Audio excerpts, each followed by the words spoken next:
பகுஜன் சமாஜ் கட்சியுடைய தமிழக தலைவராக நியமிக்கப்பட்டவர் தான் ஆம்ஸ்ட்ராங். இவர் வெட்டி கொலை செய்யப்பட்டாரு. இது பலரையும் அதிர்ச்சிக்குள்ளாக்குனுச்சு. மக்களுடைய உரிமைக்காக பொது வாழ்க்கையில ஈடுபட்ட இவர் தன்னுடைய உயிருக்கு ஆபத்து வரலான்னு உணர்ந்திருந்தாரு.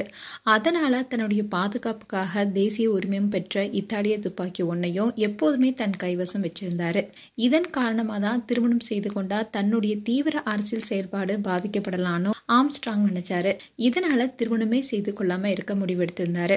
இவரோட அப்பா அம்மா எவ்வளவு வற்புறுத்தியும் திருமணத்துக்கு சம்மதிக்கவே இல்லை. இந்நிலைதான் பொற்கொடியை சந்திச்சாரு. பொற்கொடி அம்பேத்கருடைய கொள்கையை பின்பற்றுவாங்க. அதனாலேயே சட்டப்படிப்பை முடித்து வழக்கறிஞராகவும் செயல்பட்டு வந்தாங்க. அதோட புத்த மதத்தை பின்பற்றிட்டு வந்தாங்க. பெரம்பூர்ல ஆம்ஸ்ட்ராங் அவரோட வீட்டு பக்கத்துல புத்த மடம் உருவாக்கியிருந்தாரு. அங்க பொற்கொடியும் அடிக்கடி வந்துட்டு போயிருக்காங்க. அப்ப 2 பேருக்கும் பழக்கம் ஏற்பட்டிருக்கு. முதல்ல நண்பர்களா தான் பழகி வந்திருக்காங்க. ஆம்ஸ்ட்ராங்குடைய சமூக செயல்பாடுகளும் புத்த பண்பாட்டுல கொண்ட ஈடுபாடும் பொற்கொடியை ரொம்பவே கவர்ந்திருக்கு. ஒரு கட்டத்துல பொற்கொடி ஆம்ஸ்ட்ராங்க திருமணம் செய்து கொள்ள விரும்பியிருக்காங்க.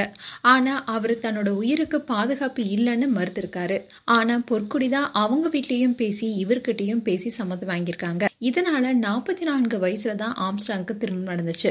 2016ல ஆம்ஸ்ட்ராங் பொற்கொடி 2 பேத்துக்கும் புத்த மத வழக்கப்படி திருமணம் நடந்தது. சென்னை பச்சையப்பன் கல்லூரி எதிரில் இருக்க புனித சார்ஜ் ஆங்கிலோ இந்தியன் பள்ளி வளாகத்துல நடைபெற்ற திருமண நிகழ்வுல தமிழகத்துடைய தலித் இயக்க தலைவர்களான திருமாவளவன், பூவை ஜெகன்மூர்த்தி உள்ளிட்டோரும் கலந்துக்கிட்டாங்க. திருமணத்துக்கு அப்புறமா 2 பேருக்கும் ஒரு பெண் குழந்தை பிறந்தாங்க.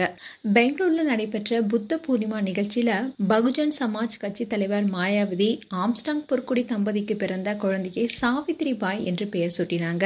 அம்பேத்கருடைய அரசியல் குருவான சாவித்ரி பாய் பூலேயுடைய பெயர் தங்களுடைய மகளுக்கு வைக்கப்பட்டதுல 2 பேருமே ரொம்ப மகிழ்ச்சி அடைஞ்சாங்க. மேலும் ஆம்ஸ்ட்ராங்கும் பொற்கொடியும் சண்டையை போட்டது இல்லையா, எப்பவுமே மனைவி கிட்ட எதுவா இருந்தாலும் கேட்டுட்டு தான் செய்வாராம். அதே மாதிரி வெளியே போகும்போது மகளுக்கு முத்தம் கொடுத்து கட்டி அணைச்சிட்டு தான் போவாராம். அப்படிதான் அன்னைக்கும் அவர் போயிருக்காரு. ஆனா அவருடைய சடலம் தான் வந்திருக்கு. இவர் இறந்த செய்தியை கேட்டு மயங்கி விழுந்திருக்காங்க பொற்கொடி.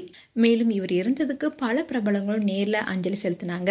தேசிய தலைவர் மாயாவதி அவர்களும் வந்து கலந்துக்கிட்டு தன்னுடைய இறுதி அஞ்சலியை செலுத்தினாங்க. அப்போ பொற்கொடி ரொம்பவே தேம்பி அவங்க கிட்ட அழுந்திருக்காங்க.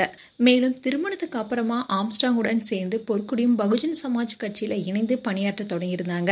நடந்து முடிந்த 2024 நாடாளுமன்ற தேர்தலில் வழக்கறிஞர் பொற்கொடி பகுஜன் சமாஜ் கட்சியுடைய வேட்பாளர்களை ஆதரிச்சு தீவிர வாக்கு சேகரிப்பிலும் ஈடுபட்டாங்க. இப்படி யாராலும் ஆறுதல் சொல்ல முடியாத இழப்பை பொற்கொடி இப்ப தாங்கிட்டு வராங்க.